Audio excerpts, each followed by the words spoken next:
نسبت سے منسوب ہے. میں نے کہا کہ میرا طریقت قادریہ سے تعلق ہوتے ہوئے بھی میں غوث الاعظم کا مرید ہو کر بھی کہ شیخ احمد الرفاعی بھی ان کے ہم زمانہ ہیں،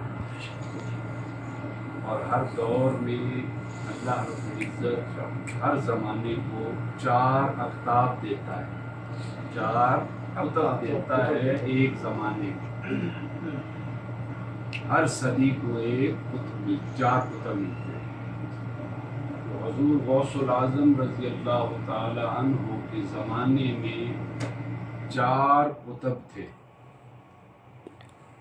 ایک سید احمد الرفاعی قدس اللہ سر العزیز، ایک شیخ احمد البدوی، ایک شیخ ابراہیم الدیوسی، اور چوتھے قطب الاقطاب سیدنا شیخ عبد القادر گیلانی رضی اللہ عنہ. تو یہ جب مجھے پتہ چلا کہ یہ شیخ احمد الرفاعی کی نسبت کی مجلس ہے، حضور کا ذکر ہے، تو انہوں نے مجھے اطلاع دی. میں نے کہا میں ضرور جاؤں گا. تو یہ میرے نصیب میں تھی حضور کے ذکر کی مجلس. اللہ رب العزت اسے اپنی بارگاہ میں قبول فرمائے. آمین. آپ تو ان کے ارادت مند اور مرید ہیں.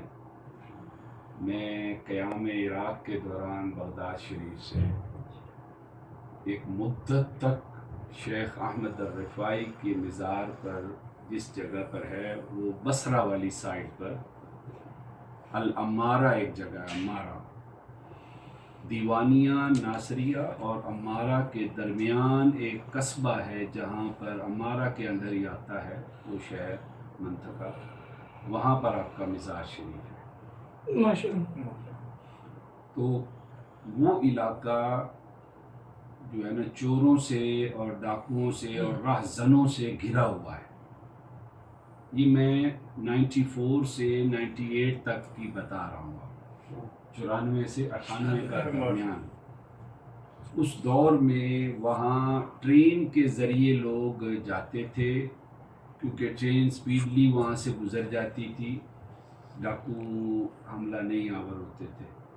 بس گاڑی کوچ کوئی وہاں سے نہیں گزرتی تھی، کیونکہ وہ لوٹ لیتے تھے.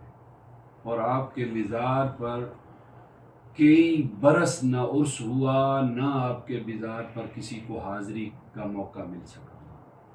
سید احمد الرفاعی کی بات تو میرے دل میں قیام تھا حضور غوث الاعظم رضی اللہ تعالیٰ عنہ کی بارگاہ بغداد شریف میں، آپ کے مہمان خانوں میں میرا. تو میرے دل میں چونکہ وہاں جب عرس ہوتا تھا حضور غوث الاعظم کا، تو سلسلہ رفاعیہ کے بھی لوگ وہاں آتے تھے، شاذلیہ کے بھی آتے تھے، قادری تو وہاں موجود ہوتے تھے.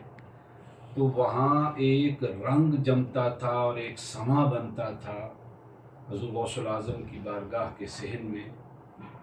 تو جو سلسلہ رفاعیہ کے تھے وہ ذکر کے اندر اپنے جسم سے جو ہے نا